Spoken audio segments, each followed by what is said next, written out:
Railway ಇಲಾಖೆ ಪರೀಕ್ಷೆಗಳಲ್ಲಿ ಕನ್ನಡವನ್ನ ಕಡೆಗಣಿಸಲಾಗ್ತಾ ಇದೆ. ರೈಲ್ವೆ ಇಲಾಖೆಯಲ್ಲಿ ಕನ್ನಡಕ್ಕೆ ಅವಕಾಶನೇ ಇಲ್ವಾ ಅನ್ನುವಂತ ಪ್ರಶ್ನೆ ಮೂಡ್ತಾ ಇದೆ. ಕೇವಲ ಹಿಂದಿ ಮತ್ತೆ ಇಂಗ್ಲಿಷ್ ಭಾಷೆಗೆ ಅಷ್ಟೇ ಅವಕಾಶವನ್ನ ನೀಡಲಾಗ್ತಾ ಇದೆ. ಜೆಇಡಿಎಂಎಸ್ ಸಿಎಂಎ ಹುದ್ದೆಗಳ ನೇಮಕಾತಿಗೆ ಸಂಬಂಧಿಸಿದಂತ ಪರೀಕ್ಷೆ ಏನಿದೆ ಮಾರ್ಚ್ 3ರಂದು ಆಯೋಜನೆಯನ್ನ ಮಾಡಲಾಗಿದೆ.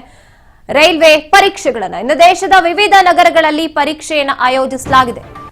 ರಾಜ್ಯದ ವಿವಿಧ ಭಾಗಗಳಲ್ಲೂ ಕೂಡ ಪರೀಕ್ಷೆಯನ್ನ ಆಯೋಜಿಸಲಾಗಿದೆ. ಆದ್ರೆ ರೈಲ್ವೆ ಇಲಾಖೆಯಲ್ಲಿ ನಡೆಸುವಂತ ಪರೀಕ್ಷೆಗಳಲ್ಲಿ ಕನ್ನಡಕ್ಕೆ ಕಡೆಗಣನೆ ವ್ಯಕ್ತವಾಗ್ತಾ ಇದೆ. ಕೇವಲ ಹಿಂದಿ ಮತ್ತೆ ಇಂಗ್ಲಿಷ್ ಭಾಷೆಗಷ್ಟೇ ಈ ಪರೀಕ್ಷೆಗಳಲ್ಲಿ ಅವಕಾಶವನ್ನ ನೀಡಲಾಗಿರುವಂತದ್ದು. ಮಾರ್ಚ್ 3ನೇ ತಾರೀಕು ಆಯೋಜನೆ ಮಾಡಲಾಗಿದೆ ರೈಲ್ವೆ ಇಲಾಖೆ ಪರೀಕ್ಷೆಗಳನ್ನು. ದೇಶದ ವಿವಿಧ ನಗರಗಳಲ್ಲಿ ಪರೀಕ್ಷೆಯನ್ನ ನಡೆಸಲಾಗುತ್ತೆ. ರಾಜ್ಯದ ವಿವಿಧ ಭಾಗಗಳಲ್ಲೂ ಕೂಡ ಪರೀಕ್ಷೆ ನಡೆಯುತ್ತೆ. ಆದರೆ ಕನ್ನಡಕ್ಕೆ ಇಲ್ಲಿ ಅವಕಾಶ ಇಲ್ಲ.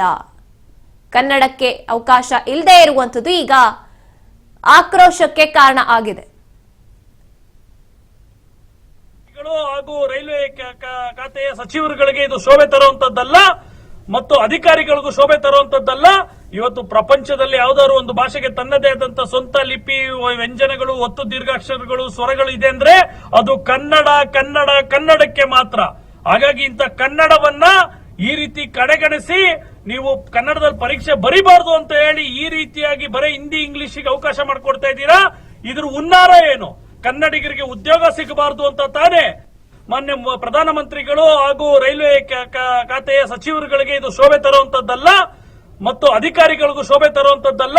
ಇವತ್ತು ಪ್ರಪಂಚದಲ್ಲಿ ಯಾವ್ದಾದ್ರು ಒಂದು ಭಾಷೆಗೆ ತನ್ನದೇ ಆದಂತ ಸ್ವಂತ ಲಿಪಿ, ವ್ಯಂಜನಗಳು, ಒತ್ತು ದೀರ್ಘಾಕ್ಷರಗಳು, ಸ್ವರಗಳು ಇದೆ ಅಂದ್ರೆ ಅದು ಕನ್ನಡ ಕನ್ನಡ ಕನ್ನಡಕ್ಕೆ ಮಾತ್ರ.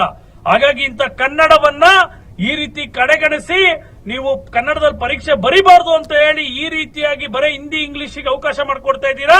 ಇದ್ರ ಹುನ್ನಾರ ಏನು? ಕನ್ನಡಿಗರಿಗೆ ಉದ್ಯೋಗ